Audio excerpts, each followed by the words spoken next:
galera, boa tarde. Aqui é o Emerson, a gente tá fazendo um vídeo hoje para falar um pouco sobre impostos, né? Modo de governabilidade. Esse governo hipócrita que tá aí, né? Primeiro foi com Dilma, agora com Temer. E a gente só ouve falar que é aumento.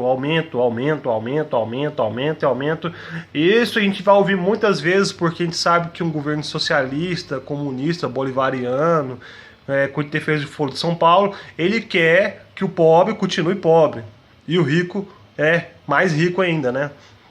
E aí a gente percebe uma coisa: como assim? A gente sabe que esse governo em si, desde FHC, antes, nunca lutou pelo pobre, né? Pelo contrário, faz o pobre de trouxa, como fez anos e anos e anos, e eu acho que vai continuar eternamente. Como assim, né? Vamos falar um pouco aqui. Deixa eu explicar pra você. Vamos falar primeiro do pobre, né? Da pessoa mais humilde, né? Que trabalha, levanta cedo, acorda todo dia, rala o resto da vida e sonha ter uma casa, mobiliar uma casa. Aí o governo fala assim: você sonha ter uma casa, você sonha ter alguma coisa, então eu te dou uma solução. A solução, eu vou te fazer aqui um plano que minha casa é minha vida. Aí a pessoa compra a casa, ganha a casa do governo, alguns ganham abatimento em cima disso, e o salário mínimo sempre naquela miséria de sempre, né? Hoje a gente sabe que o salário mínimo é R$ 880. Ou seja, R$ 880 hoje em dia a pessoa custa para sobreviver, né? Dá para sobreviver, né? Não vou falar que não vou ser hipócrita dizer que não dá, mas dá para sobreviver. Mas a pessoa sobrevive em estados críticos, né? Ela tem que trabalhar muitos anos e talvez aí depois de muitos anos ela pega um acerto ou ela pega o FGTS dela, dá de entrada e ainda paga mais uns 100 mil anos uma casa. Aí a pessoa hoje em dia está satisfeita, mas tá bom, tô dando conta, tô dando sobrevivência. Aí às vezes a pessoa casa, tem uma esposa, aí junta a esposa e ele trabalhando o resto da vida. Porque comprar uma casa, ou construir, etc. Ou às vezes sobe de cargo, muitos deles. Mas eu quero falar de algo mais além. Imagine hoje, se o Brasil não tivesse essa alta carga tributária. Imagine se hoje os impostos fossem todos mais baixos. Se a gente não tivesse esses custos altos que a gente tem hoje em dia, né? Que estipula mais ou menos que 50% do seu salário é imposto. Eu estava fazendo uma pesquisa, né? Lá nos Estados Unidos tem alguns lugares que chega a 8%. 8%, mas a maioria chega a 2,9%. Por quê? Porque o governo de hoje é um governo totalitário, né? Ele prefere manter o povo em cima de impostos e mais impostos e vão te abafando com os impostos, né? A não ser que você dê muita sorte, consegue um emprego, ou consegue uma coisa aí na vida, ou começa a traficar para crescer rapidamente, né? Então, assim, eu quero dizer uma coisa para vocês. Para a gente mudar isso, a partir das novas eleições, a gente tem que mudar um pouco a nossa forma de pensamento. A gente tem que ir atrás daqueles políticos que querem diminuir os impostos, diminuir a carga tributária, porque alguns políticos só ficam falando em isso e vai arrumar aquilo outro, mas eles não falam em estado mínimo, né? Em diminuir o estado, privatizar. A mulher fala: privatizar, eu vou sair da minha teta, eu vou ter que depender do porco capitalista. Se privatizar, por exemplo, Correios, Celg, mas privatizou, ficou caro. Privatizou, mas os impostos ainda continuam. É que nem o cara falar assim: eu tô ganhando 1 milhão, mas em meio milhão tá sendo pago de imposto ainda. Mas agora eu tô ganhando mais, mas o imposto ainda continua lá em cima. Então é por isso que não mudou nada, porque o governo hipócrita, ladrão, bandido, ficam brincando de joguinho, né? Então assim, vamos dar um exemplo, ninguém gostava de falar muito: privatizar a Celg. Marconi Pereira quer privatizar, beleza, a gente sabe que o bicho é criminoso, tá? Não vou falar aqui exato, né? Mas a gente tem esse conhecimento, alguns áudios aí, até o Popular publicou, mas a gente sabe que o trem tá feio, ou seja, criminoso, tá envolvido.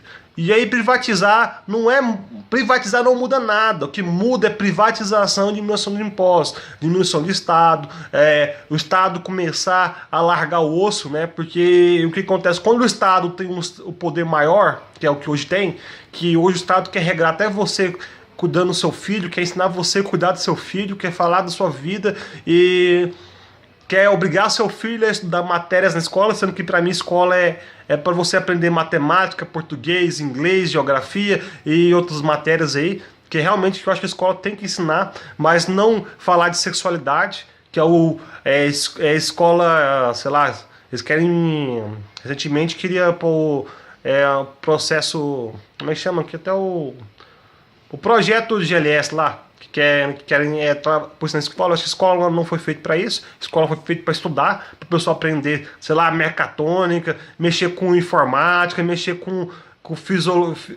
filosofia e outras coisas que é bem legais, que a escola foi para isso. E aí o que acontece? O governo está em tudo.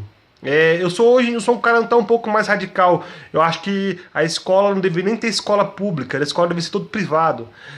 Mas privado, calma galera, privado, porém que com menos impostos também, né? Porque se você privatiza tudo e os impostos ainda continuam lá, não muda nada. O sistema tá lá mesmo, tá podre, ou seja, tá só na verdade arrancando mais dinheiro ainda e sobrando mais dinheiro para eles roubar mais ainda, né? Porque se você privatiza sem diminuição do Estado, é a mesma coisa que nada, o povo tá lá na mesma miséria.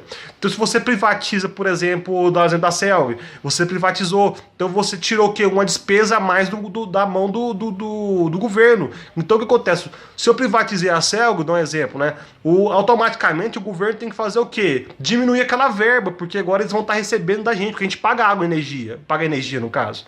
Né? A gente paga todo mês o que você está lá no hidrômetro, lá você paga. Ou seja, hoje em dia você está pagando aquilo, além de você pagar aquilo, ainda você tem que pagar os impostos daquilo ainda. Ou seja, não mudou nada. Se você privatiza, a empresa privada ela começa a lucrar em cima daquilo.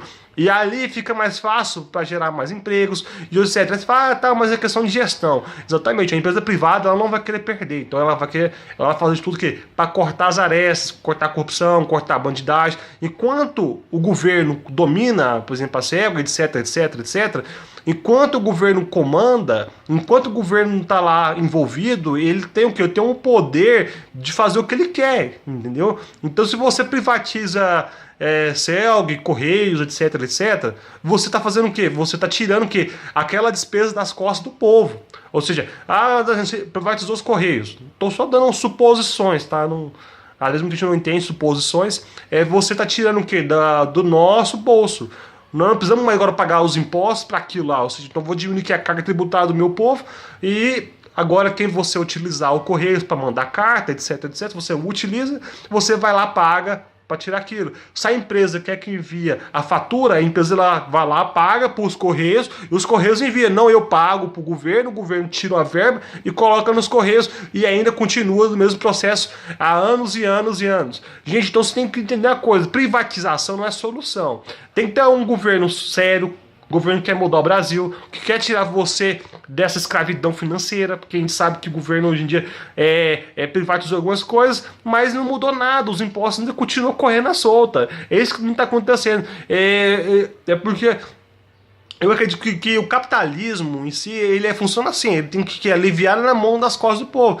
Então assim, enquanto o governo cria raízes em várias situações, as coisas só vão piorando, entendeu? Capitalização, entendeu? Capitalização, privatização. Se privatizar sem diminuição de impostos, vai ficar o resto da vida aí. O povo falando, privatizou, não funciona nada. Privatizou porque vai dinheiro. Não, na verdade não. Privatizou, talvez privatizou, mas a bandidagem ainda está por trás. Por quê? Porque eles não diminuem a nossa carga tributária. Então, ou seja, o dinheiro que a gente está pagando está indo para lá do mesmo jeito. Para lá ou para outra empresa, ou para outro laranja, né, ou etc, etc, e vai indo. Então, assim, um processo de mudança no Brasil tem que partir disso, privatizações e diminuição de carga tributária, cortar cargos comissionados, tirar. É difícil. Eu tenho um cargo comissionado, eu ganho bem, dando exemplo. Você fala, tá. Mas, cara, se você pensar, se você tirar o governo e o governo começar a diminuir os impostos, o que vai acontecer? Mais empresas vão crescer. Mais você vai ter um poder maior de compra. Mais um salário mínimo vai começar a valer mais dinheiro. Você ganha lá R$1.000, vamos daqui um tempo, salário mínimo. Se você gastar R$100 com a compra de casa, você sobra aqui R$900 para você entrar com a despesa da sua casa. Se você tem uma carga menor de impostos, Ah, eu quero ter um carro, meu sonho é ter um carro. Hoje em dia, dá um exemplo, um carro, um Gol, ele custa o quê? 40 mil completo. Aí você tem a carga de impostos altíssimos, né, que faz chegar a 40 mil. Fora se você financiar pelo banco, o banco ainda enfia a faca em você através de juros. Se você tem uma carga tributária menor, se você existe menos das empresas, aquele carro de 40 mil vai valer 17 mil. Aí com a carga tributária, 20 mil. Aí você pode ter um Gol completo por 20 mil reais. Se você tem um Gol completo por 20 mil reais, você vai querer comprar um Gol. Você vai querer parcelar. Você vai ter mais condições. A empresa vai crescer, vai dar mais frutos. E ela vai começar a gerar emprego. Você vai ter mais vontade de ter as coisas. Aí você vai crescendo. Aí você fala, ah, mas o governo tal. A gente tem que pensar assim agora. Temos que mudar o Brasil. A gente tem que procurar candidatos que queiram compactuam com nossas ideias, que querem a mudança verdadeira. Aí você fala, ah, mas eu não vou ter mais Bolsa Família, bababá. Cara, tá certo, se você não tem Bolsa Família daqui a uns anos, ah, mas a Bolsa Família salvou muita da miséria. Cara, eu não tô criticando, não tô falando que tem que cortar, tô falando que é o seguinte, se você com um salário mínimo consegue sobreviver e sobra dinheiro para você gastar, você não depende mais desse Bolsa Família. Se você tem um governo com a carga baixíssima, com custos baixíssimos, se você compra uma televisão por 100 reais, dá um exemplo, né? Por 100 reais você está feliz porque você tem condição de ter uma televisão. Se você vai lá para construir uma casa, em vez de você gastar 50 mil, você consegue arrumar sua casa com 10 mil, você está mais feliz que tudo na sua vida, porque você vai ter condições. Com um salário mínimo, como lá nos Estados Unidos, o salário mínimo chega a ser 3 mil dólares, se eu não me engano, eu vi uma pesquisa na internet. Ou seja, com 3 mil dólares, você lá só precisa de 1.000 para sobreviver. O resto é só gastar, cara. Então você com um salário alto, você tendo condições boas, você vai vencer na vida. Esse aqui é um primeiro pequeno vídeo. Eu agradeço vocês, vou poder fazer outros vídeos. E muito obrigado, galera. Obrigado aí. Se você gostou do vídeo, se inscreva no meu canal, dá um like, posta curtir. Se você quer falar um pouco mais sobre esse assunto, tem bastante coisa, porque o tempo ficou meio correria, mas se você quer mais sobre esse assunto, eu posso falar mais, a gente tem mais coisas legais, vou estar postando também. Se você gostou do vídeo, se você quer dar uma opinião, ajuda a gente aí, compartilha, comenta aí embaixo, esse vídeo vai pro nosso canal no YouTube, se inscreva, dá uma força pra mim aí, inscreva no nosso canal, me ficar mais motivado a fazer mais vídeos, falar mais sobre outros assuntos também legais, e se inscrevam, e muito obrigado aí, tamo junto aí galera. Valeu, obrigado, hein?